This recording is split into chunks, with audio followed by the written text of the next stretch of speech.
The massive shadow fell across Seoul at exactly noon. Every person in the city looked up to see something impossible hanging in the sky. The ship was the size of a mountain, dark metal gleaming in the sunlight. It made no sound as it floated, there, defying everything humans knew about physics. President Tae-min was in his office when his assistant burst through the door. Her face was white with fear. "Sir, you need to see this. Now." Tae-min followed her to the window and felt his knees go weak. The alien ship stretched from one end of the city to the other. Smaller ships surrounded it like metal birds. He had seen science fiction movies before, but this was real. This was happening. "Get me the Global Defense Council," he said quietly. "Get me everyone." Within 2 hours, leaders from every nation sat in the emergency meeting room deep beneath the Blue House. General Do-hyun from the military looked grim. Chancellor Hyejin from Europe kept shaking her head in disbelief. Everyone spoke at once until a new voice cut through the noise. The voice came from everywhere and nowhere. It spoke perfect Korean, then perfect English, then every language at once. "Humans of Earth, we are the galactic hegemony. You will listen." The room fell silent. On every screen the same image appeared. A creature that looked like a giant lizard, wearing golden robes, stood in what must be the alien ship. Its eyes were cold yellow, and when it smiled, rows of sharp teeth showed. "I am Ambassador Krikstal," the creature said. "I speak for 3,000 species and 50,000 worlds. You have developed faster-than-light communication. This means you now belong to us." Tae-min found his voice first. "What do you want?" "Want?" Krikstal laughed, a sound like breaking glass. "We do not want. We take. You have 72 of your hours to surrender your world. Your leaders will bow before the hegemony. Your people will serve. Your planet will obey." "And if we refuse?" General Do-hyun asked. The alien's smile grew wider. "Refuse? The word does not translate well. No species refuses the hegemony. It is unthinkable." "I think you'll find humans are good at unthinkable things," Tae-min said, standing up. His heart pounded, but his voice stayed steady. Krikstal's head tilted like a confused dog. "You do not understand. We have conquered 50,000 worlds. Some had technology like yours. Some had weapons you cannot imagine. Some had magic that could bend reality. All of them knelt. All of them surrendered. Maybe they weren't human," Chancellor Hyejin said. For the first time, the alien looked uncertain. "Human. Yes, we have studied your word. But every species thinks they are special. Every species believes they are different. Then they see our fleet and they remember their place." The room erupted as everyone began talking at once. Some voices called for negotiation. Others demanded to know about weapons and defenses. But Tae-min only heard one thing clearly in his mind. The word, never. "How many ships do you have?" he asked. "For Earth? We need only show you 1,000 vessels. Usually species surrender. After seeing 100, you are a small world with primitive weapons. And if we still refuse?" Krikstal's patience seemed to snap. "Then we will burn your cities. We will poison your oceans. We will crack your planet's core and watch your world die. Then we will find another species to rule this system. This is the way of things." Tae-min looked around the room at the other leaders. He saw fear in their eyes, but also something else. Something the alien clearly did not recognize. Anger. Human anger. "Ambassador Krikstal," Tae-min said formally, "I speak for the nation of Korea. We refuse your surrender demand." "I speak for Europe," Chancellor Hyejin added. "We refuse." One by one, every leader in the room stood and refused. General Do-hyun spoke last.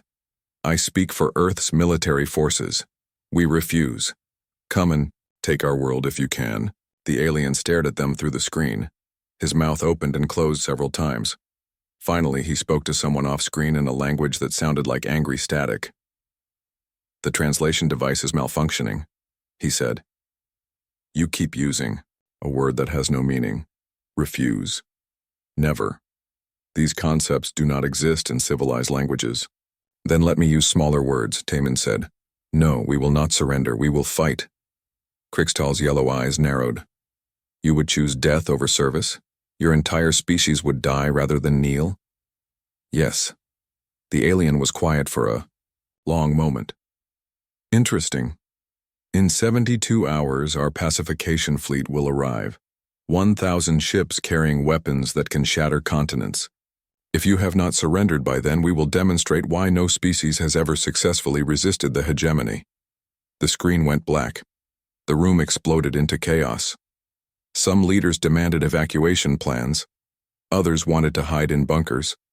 General Do-hyun was already calling his commanders, preparing for war. 72 hours, Chancellor Hee-jin said. How can we possibly prepare for a battle against an interstellar empire in 3 days? We don't prepare for battle, Tae-min said quietly. Everyone stopped talking to listen. We prepare for war. There's a difference. What difference? Someone asked. A battle, you can lose. A war. Tae-min looked out the window toward the alien, ship still hanging over his city. A war. You fight until there's nothing left to fight with. Then you fight with your bare hands. Then you teach your children to fight. And their children. General Do-hyun nodded slowly. The alien said no species has ever successfully resisted them. He also said the word never doesn't exist in their languages, Tae-min replied. I think we're about to teach them what it means. As the meeting broke up and leaders rushed back to their nations, Tae-min stood alone at the window. The alien ship loomed above like a metal storm cloud. Somewhere up there, creatures from across the galaxy were planning to destroy his world. But they had made one mistake. They had given humanity 3 days to get angry. And angry humans, Tae-min knew, were capable of truly unthinkable things. Dr. Subin had not slept in 48 hours. Her laboratory at Seoul National University looked like a war zone. Papers covered every surface. Computer screens showed equations that would have been impossible yesterday. Coffee cups grew cold, beside prototype weapons that should not exist. This is insane, said her assistant, young researcher Woo Jin. He held a device that hummed with dangerous energy. We're trying to turn a microwave into a death ray. Not a death ray, Subin corrected, not looking up from her calculations. A focused particle beam capable of disrupting alien ship hulls. Completely different thing. Woo Jin set the device down carefully. 3 days ago, I was designing better solar panels. Now I'm building weapons to fight aliens. My mother always said I should have become a teacher. Subin finally looked at him. Her eyes were red from exhaustion, but they burned with determination. Your mother never had to face the end of human freedom. Besides, we're not just building weapons, we're building hope. Across the city, Captain Jin Ho stood on the bridge of what used to be the research vessel, Deep Explorer. Now it was the warship Indomitable, though calling it a warship was generous. The ship had been designed to study ocean currents, not fight space battles. But desperate times made heroes out of oceanographers.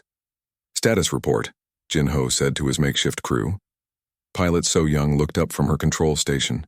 Engines are running at 110%. The ship is shaking like a washing machine, but we can fly. Weapons? Weapons Officer Kyung-soo grinned like a child with a new toy. We've got 6 railguns mounted where the research equipment used to be. They're not pretty, but they'll put a hole through anything.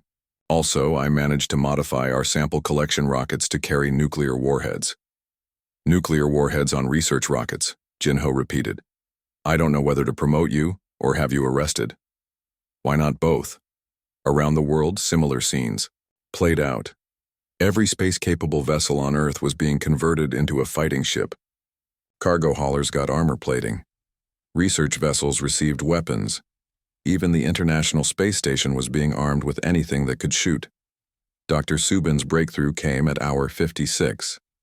She burst into the Global Defense Center, where General Do-hyun was coordinating Earth's impossible preparations. I've got it, she announced, clutching a tablet.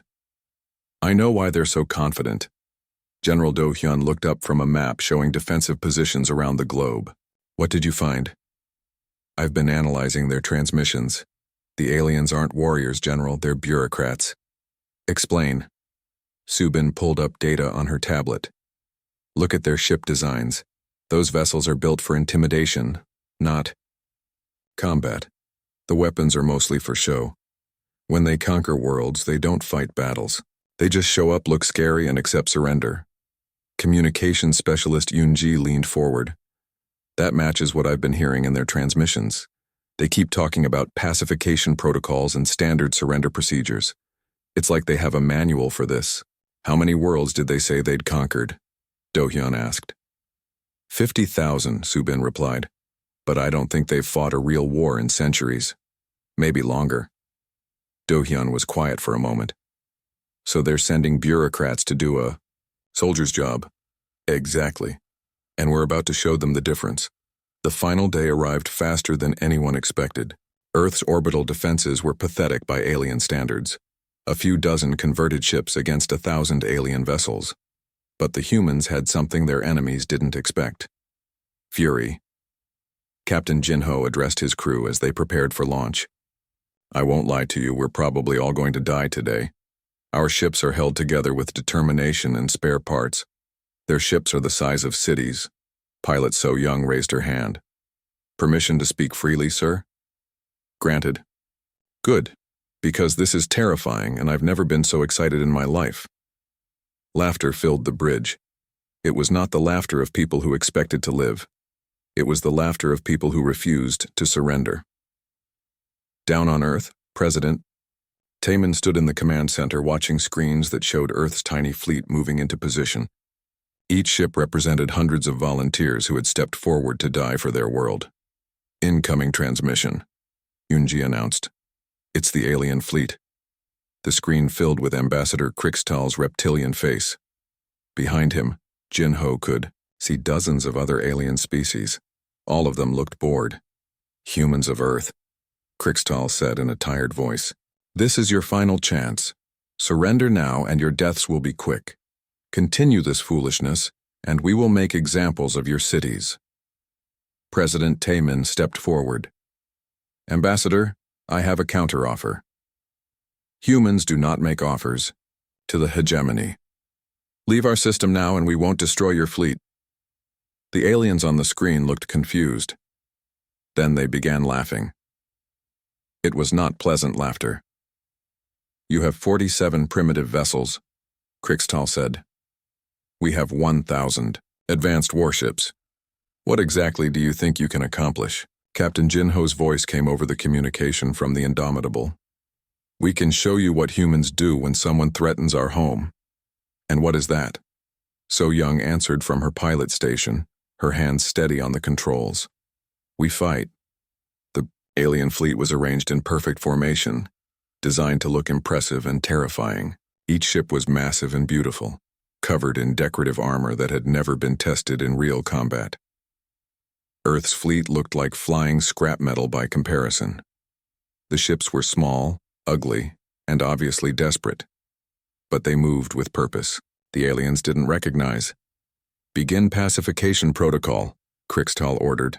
Show them our power. A few demonstrations should bring surrender. The alien fleet's lead ship powered up its weapons and fired a warning shot past the Indomitable. The energy beam was bright and impressive, designed to frighten enemies into submission. So Young watched the beam pass by their ship and smiled. Is that it? That's their idea of scary? Apparently, Kyung-soo said from his weapons station. Want to show them what scary actually looks like? Captain Jinho nodded. All ships, this is Indomitable. Remember, they expect us to be afraid. They expect us to run. They expect us to surrender. He paused, looking around at his crew. These people had been strangers a week ago. Now they were family, united by the simple refusal to kneel. Show them they were wrong about humans. Show them what we do to bullies. Fire everything we have. The first human shot of the Galactic War was a nuclear-tipped torpedo fired by weapons officer Kyung-soo. It struck the alien lead ship's shield and exploded in a ball of fire that lit up space. The aliens had been expecting surrender. Instead, they got war, and somewhere in their perfect formation, Admiral Krixtal realized his species had made a terrible mistake about humans. The alien ship exploded in a brilliant flash that could be seen from Earth's surface. For a moment, space was silent. Then chaos erupted across both fleets. "Direct hit!" Kyung-soo shouted from his weapons station. Their shields couldn't stop. "A nuclear torpedo!" Captain Jin-ho stared at the expanding debris field where the alien scout ship had been. "They're not as invincible as they want us to believe." On the alien flagship, Ambassador Krixtal stood frozen in shock. Around him, other alien species chattered in panic. No one had fired on a hegemony vessel in over 1,000 years. The idea was so impossible that their computers didn't even have protocols for it. "Sir," his tactical officer said nervously, "the humans destroyed the Wrath of Kepler." "That's impossible. Our shields can stop any primitive weapon." "Apparently not nuclear weapons, sir. The explosion went right through their barrier." Krixtal's yellow eyes blazed with anger. "Return. Fire. Destroy their flagship." But the alien weapons officer hesitated. "Sir, which ship is their flagship?" They all looked the same. The human fleet had no flagship. Earth's vessels moved in small groups, each ship acting independently. There was no grand formation to break, no single target to eliminate. It was like fighting a swarm of angry bees. Pilot So Young threw the Indomitable into a spinning dive that would have killed everyone aboard a civilian ship. But her crew was strapped in tight, and she had learned to fly in Earth's atmosphere where one mistake meant death. "Incoming fire," she called out as alien energy beams lit up the space around them. The beams were powerful but slow. They were designed to hit large, stationary targets that were too frightened to move. They were not designed to hit small, fast ships piloted by humans who drove like maniacs. "Their guns can't track us," So Young realized. "They're too big and slow." Weapons Officer Kyung-soo grinned as he locked onto another alien vessel. "Then let's give them something to really worry about." The human ships swarmed through the alien formation like wolves attacking cattle. Earth's vessels were tiny compared to the massive hegemony ships, but they were fast and unpredictable. More importantly, they were piloted by a species that had learned warfare the hard way. Dr. Subin watched the battle from Earth's command center, analyzing every shot and maneuver. "They're not used to this," she said to General Do-hyun. "Look at their formation. It's perfect for parades, terrible for fighting." "What do you mean?" "Their ships are bunched together for maximum intimidation. But that means when we hit one ship, the explosion damages the ones next to it. They're making our weapons more effective." On the screen, they watched as Captain Jin-ho's torpedo struck an alien cruiser. The explosion chain reacted through two nearby vessels, disabling all three ships. President Tae-min joined them at the tactical display. "How many ships have we lost?" 7, Do-hyun reported. "But we've destroyed or disabled 23 of theirs." "That's impossible," Communications Specialist Yoon-ji said, looking up from her station. "I'm intercepting their communications. They keep asking each other how we're doing this." Back in space, the battle had become a nightmare for the aliens.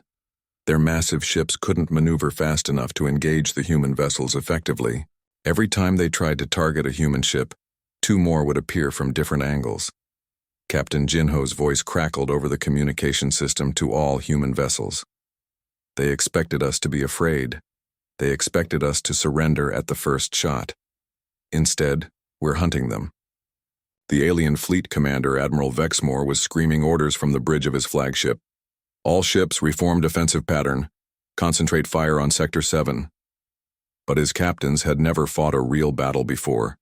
They had conquered worlds through fear and intimidation. When faced with enemies who refused to be intimidated, they didn't know what to do. "Sir," his weapons officer reported, "the humans are using some kind of new tactic. They're coordinating attacks on our weakest ships first." "What kind of tactic?" "They call it pack hunting, sir, like predatory animals." Admiral Vexmore had never heard the term before. In the galactic hegemony, warfare was a matter of showing superior force until the enemy surrendered. The idea of actually hunting enemy ships was alien to him. The tide of battle shifted when the human ship Defiance, commanded by Captain Minho, made a desperate run at the alien flagship. The Defiance was a converted cargo hauler, armed with Mining charges instead of proper weapons. This is defiance, Minho broadcast to the fleet. My engines are failing and weapons are offline. I'm going to ram the command ship. Negative defiance, Jinho called back. Break off and retreat. Can't do that, Captain. Someone needs to show these aliens what humans do when backed into a corner. The Defiance accelerated straight toward Vexmore's flagship, dodging energy beams and missile fire. Minho's ship was hit repeatedly, pieces of hull spinning away into space, but still it came on. He's going to collide with us, the alien tactical officer screamed. Impossible. No species sacrifices ships deliberately, but humans did. The Defiance struck the alien flagship's shield generator at full speed. Both ships disappeared in a massive explosion that lit up half the battlefield. The alien flagship, its shields down and hull cracked, began to drift helplessly. Around it, the rest of the hegemony fleet finally realized what they were facing. These weren't civilized beings who would surrender when shown superior force. These were predators who would sacrifice themselves to protect their pack. All ships, retreat to minimum safe distance, Admiral Vexmore ordered, his voice shaking with something the galactic hegemony had forgotten. Fear. But the human ships followed them. Earth's tiny fleet pursued the massive alien armada, harassing their rear guard and picking off damaged vessels. Captain Jinho opened communications to the alien fleet. This is Captain Jinho of the Earth vessel Indomitable. You came here expecting easy prey. Instead, you found wolves. Admiral Vexmore's face appeared on the screen. For the first time in his long career, he looked uncertain. You cannot win this war, humans. We have 1,000 fleets across the galaxy. Then you'd better send for them, So-Young called out from her pilot station. Because this one isn't working out for you. The alien admiral cut communications and ordered his remaining ships to retreat to the edge of the solar system. Of the 1,000 vessels that had come to pacify Earth, less than 700 remained combat effective. In the command center on Earth, President Taemin watched the alien fleet withdraw. Around him, his staff cheered and celebrated. But Taemin remained quiet. Sir? General Do-hyun asked. We won. They're retreating. No, Taemin said softly. We survived the first round. But now they know we're dangerous. Next time, they won't underestimate us. Dr. Subin looked up from her analysis station. The good news is we've learned their ships can be destroyed. The bad news is they've learned that humans don't surrender. Communications specialist Yoon-ji was monitoring alien transmissions when she suddenly went pale. Sir, you need to hear this. She played the intercepted message. It was Admiral Vexmore reporting to his superiors in the galactic hegemony. The humans have destroyed 300 of our vessels. They use kamikaze tactics and refuse to acknowledge defeat. Request immediate reinforcements and permission to implement total planetary destruction protocols. The response came quickly. Granted. Assemble the annihilation fleet. The human species must be completely eliminated as an example to others. President Taemin nodded grimly. How long do we have? Based on their transmission range and fleet speeds, Subin calculated quickly, about 2 weeks before they return with everything they have. 2 weeks to prepare for the total annihilation of our species, Do-hyun said. Any suggestions? Captain Jinho's voice came over the communications from the Indomitable. I have one, sir. We just proved something important to the galaxy. What's that? We proved the galactic hegemony can be hurt, and if they can be hurt, they can be beaten. In space, the surviving human ships began salvaging alien technology from the wrecks. They had won their first battle against an interstellar empire. But the real war was just beginning. The message arrived 14 days after the first battle. It came not from the galactic hegemony, but from a world called Kepler 442, deep in alien space. Communications specialist Yoon-ji stared at her screen in disbelief. This can't be right. What is it? President Taemin asked, joining her at the communication station. It's from someone calling himself Dae-ho. He says he's a human working in an alien factory. But that's impossible. Humans have never left Earth. Play the message. The voice that came through the speakers was definitely human, but tired and desperate. This is Factory Supervisor Day-Ho on Kepler 442. I don't know how you did it, but news of your victory has spread across the galaxy. For the first time in 1,000 years, the hegemony looks weak. President Taemin's mind raced. How can there be humans on other worlds? Dr. Subin looked up from her analysis station. Maybe we weren't the first species called human that they encountered. Or maybe humans spread further than we thought before we forgot how to leave Earth. The message continued. The alien overseers are panicking. They keep talking about the Earth incident like it's some kind of disaster. Today, for the first time, we fought back. We took control of the weapons factory. The rebellion has begun. More messages followed. From a dozen worlds, then 100. Species that had served the hegemony for millennia were suddenly questioning their masters. Some sent intelligence about alien fleet movements. Others offered resources or volunteers. Engineer Wu Jin read through the incoming data with growing excitement. They're sending us technical specifications for alien ships, weapon designs, even tactical information about hegemony military doctrine. Why? General Do-hyun asked. What do they gain from helping us? Hope, said Captain Jin-ho, who had just returned from salvaging alien technology in orbit. We gave them something they'd forgotten existed, the possibility of freedom. The transformation of Earth's military in just 2 weeks was remarkable. Using salvaged alien technology and intelligence from the growing rebellion, Dr. Subin's team had created weapons that could punch through hegemony shields. Wu Jin had designed new ship designs that combined human tactics with alien engineering. The most impressive change was in the people themselves. Captain So Young now commanded a squadron of pilots trained in her aggressive flying style. Weapons. Officer Kyung-soo had been promoted to admiral and was teaching other commanders his unconventional tactics. But the greatest change was in Earth's allies. The rebellion had spread to over 300 worlds. For the first time in galactic history, the hegemony faced coordinated resistance across multiple systems. Status report, President Taemin said as he entered the war room. The Annihilation. Fleet is 12 hours out, General Do-hyun reported. 2,000 ships, including their most powerful vessels. But we're not alone this time. On the tactical display, icons showed Allied fleets moving toward Earth from a dozen different directions. The rebels had stolen ships, captured weapons, and convinced entire planetary defense forces to switch sides. How many ships do we have total? Taemin asked. About 800, Admiral Kyung-soo replied. Still outnumbered, but not as badly as last time. Dr. Subin looked up from her newest weapon design. And we have something they don't expect. The quantum disruptor is ready.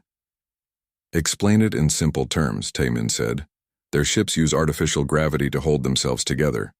This weapon disrupts that gravity. When it hits a large ship, the vessel literally tears itself apart. Communications specialist Yoon-ji suddenly straightened at her station. Incoming transmission from the hegemony fleet. It's not Ambassador Krixtal this time. The screen filled with a new alien face. This one was clearly a soldier, not a diplomat. Scars covered his reptilian features and his eyes burned with cold fury. I am General Thrackmore of the Annihilation Fleet, he said. I have come to correct the mistake my predecessor made. Your species will be completely eliminated. Your planet will be burned to ash. Your rebellion will end here. President Taemin stepped forward. General, I offer you the same deal I offered your ambassador. Leave our system now, and we won't destroy your fleet. The alien general's laugh was like breaking metal. You destroyed bureaucrats and clerks, human. Now you face real warriors. Prepare to learn the price of defying the hegemony. The screen went black. Captain Jin-ho's voice came over the communication system from the new flagship Liberation. All ships, this is Admiral Jin-ho. The enemy is here. This time they're not underestimating us. They know we're dangerous. Around Earth, the combined human and rebel fleet took defensive positions. The ships looked more professional now, painted in uniform colors and armed with proper weapons. But they still moved with the aggressive unpredictability that had made them so effective. Enemy fleet entering weapons range, So Young reported from her squadron command ship. The Annihilation fleet was different from the first invasion force. These ships were built for war, not intimidation. Their hulls were scarred from countless battles. Their weapons were designed to destroy planets, not capture them. They're not going to ask for surrender, Admiral Kyung-soo observed. They're going straight for total destruction. Good, Admiral Jin-ho replied. We're tired of talking anyway. The battle began with both fleets firing simultaneously. The space between Earth and the alien armada erupted in explosions and energy beams. But this time, the humans were ready. So Young's fighter squadron swarmed through the alien formation, targeting their weapon systems. Captain Wu Jin's new destroyers used hit-and-run tactics to disable enemy engines. The rebel ships from other worlds brought weapons and techniques the hegemony had never seen used against them. Their tactics have improved, General Thrackmore observed from his flagship. They're no longer desperate animals. They're organized predators. Orders, sir? Concentrate fire on their planet. Forget the ships. We'll burn their world and let them watch. The massive hegemony battleships turned their planet-killer weapons toward Earth. These were the weapons that had destroyed civilizations, the ultimate threat that kept the galaxy in line. Dr. Subin watched the energy readings spike as the alien weapons charged. They're powering up their doomsday weapons. If those hit Earth, they won't, Admiral Jin-ho said quietly. All ships, implement Plan Omega. Plan Omega was insane, even by human standards. Every ship in the Allied fleet would simultaneously ram the hegemony battleships, sacrificing themselves to save Earth. But before the order could be carried out, something unexpected happened. The alien flagship suddenly began tearing itself apart. Hull plates peeled away like flower petals.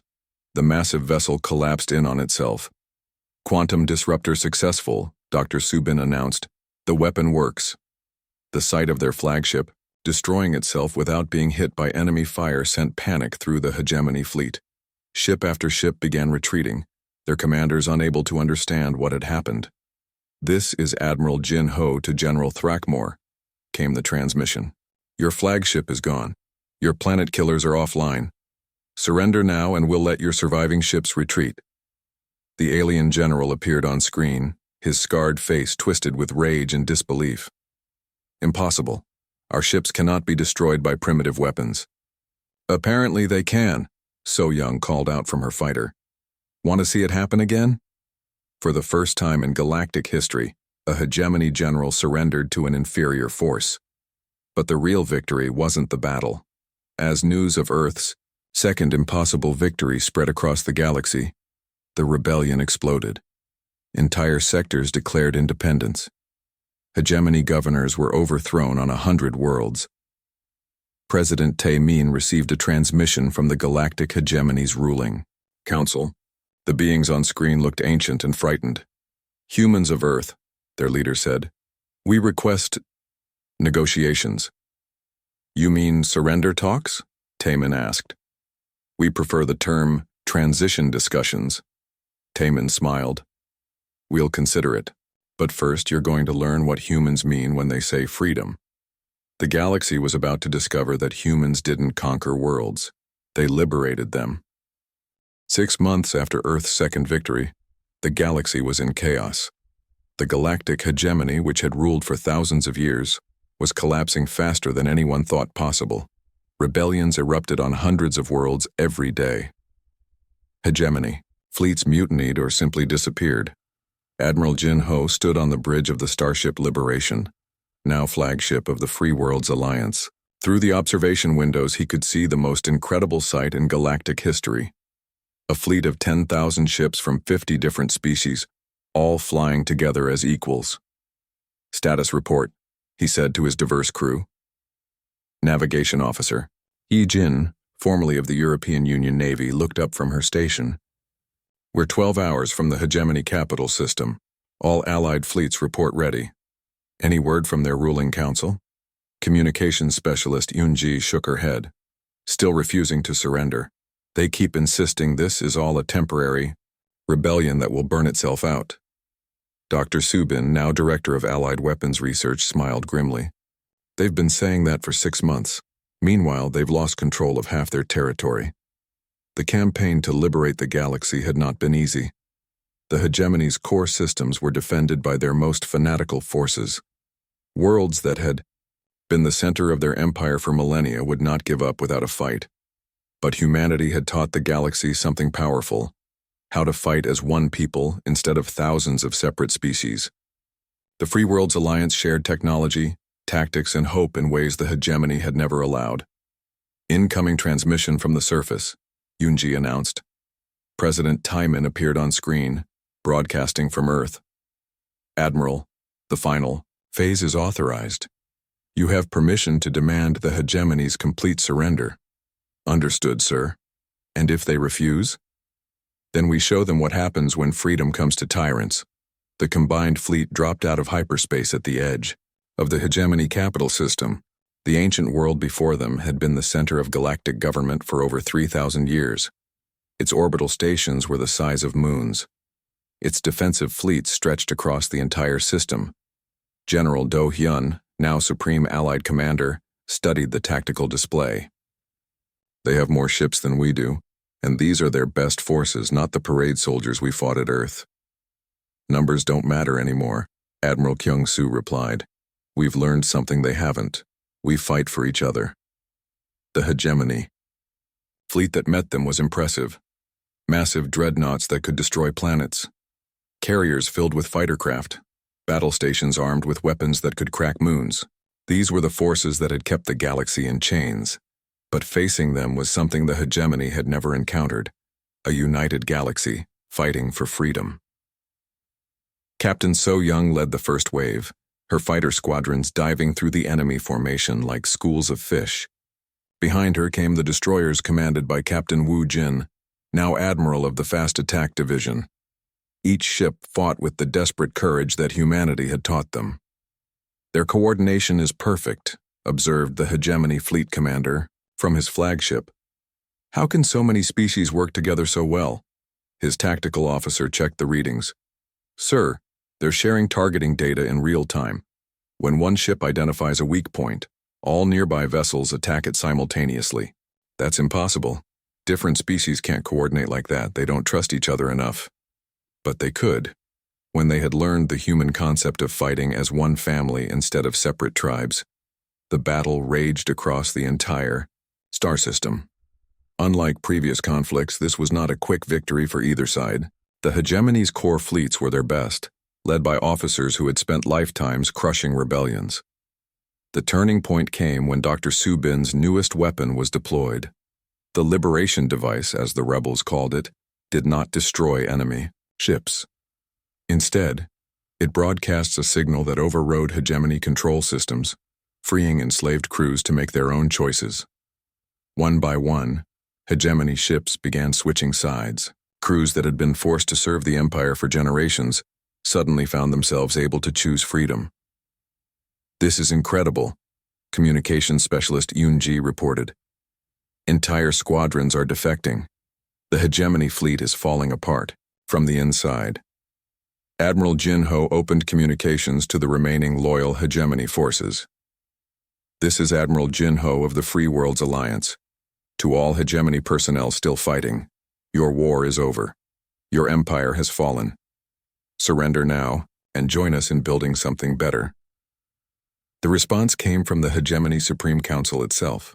Ancient beings who had ruled the galaxy since before many species had achieved spaceflight appeared on screen. Admiral Jin-ho, their leader said in a voice like grinding stone, "We offer you terms. Humans may keep their independence. Your rebellion worlds may govern themselves. But the core systems must remain under our control. The galaxy needs order." President Taemin's voice came over the communication from Earth. "We reject your terms." "You reject? You are one species among thousands. You cannot dictate to us." "We're not dictating," Taemin replied calmly. "We're liberating. Every being in this galaxy has the right to be free, including the beings who serve you." Engineer Wu Jin, now running orbital construction, had built something special for this moment. Around the hegemony capital world, massive devices activated. These were not weapons, but liberation broadcasters on a planetary scale. Across the Eudri hegemony homeworld, Enslaved populations suddenly found their control implants deactivated. For the first time in millennia, every being on the planet could think for themselves. The result was immediate. Across the capital world, the enslaved rose up against their masters. The hegemony's own people turned against them, demanding the freedom they had been denied for so long. Impossible, the Supreme Council leader whispered. They serve us willingly. They need our guidance. No one serves willingly when they have a choice, Admiral Jinho replied. You just never gave them one. The hegemony capital fell not to invasion but to liberation. The ancient rulers found themselves prisoners of their own people, who had finally been given the chance to choose their own destiny. But the greatest surprise came when the former Supreme Council requested a meeting with President Taemin. Why? Asked the former ruler, now just another being seeking freedom. Why did you fight so hard to free people who didn't even ask for help? Taemin thought for a moment before answering. Because someone taught us that freedom is worth any price. And because we learned that enslaving others eventually enslaves yourself. What will happen to us?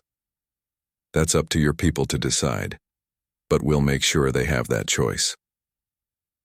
1 year later, Admiral Kyung-soo stood in his classroom at the new Galactic Military Academy, teaching young beings from 100 worlds about human military history.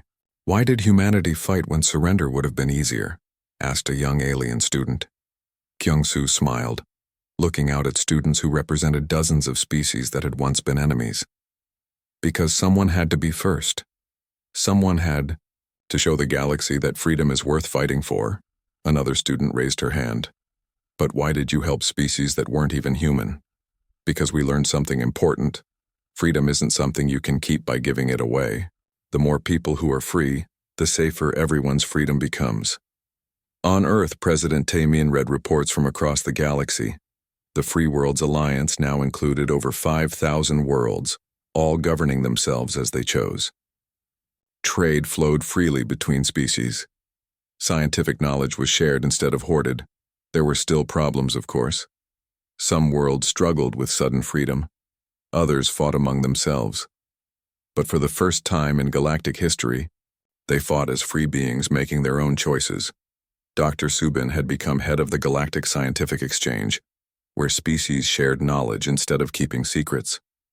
Engineer Wu Jin ran the construction projects that linked the galaxy with trade routes and communication networks.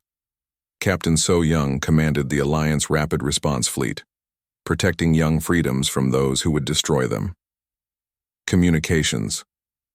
Specialist Yunji managed the vast network that let every world speak to every other world, and Captain Jinho, now Fleet Admiral of the Free Worlds Alliance, stood on the Bridge of the Liberation as it patrolled the galaxy's newest free systems. Sir, his communications officer reported, we're receiving a distress call from the Andromeda sector. A species called the Vorthon Empire is demanding surrender from newly independent worlds. Jinho smiled. It was not a pleasant smile. Set course for Andromeda, and send a message to the Vorthon Empire. What should it say, sir?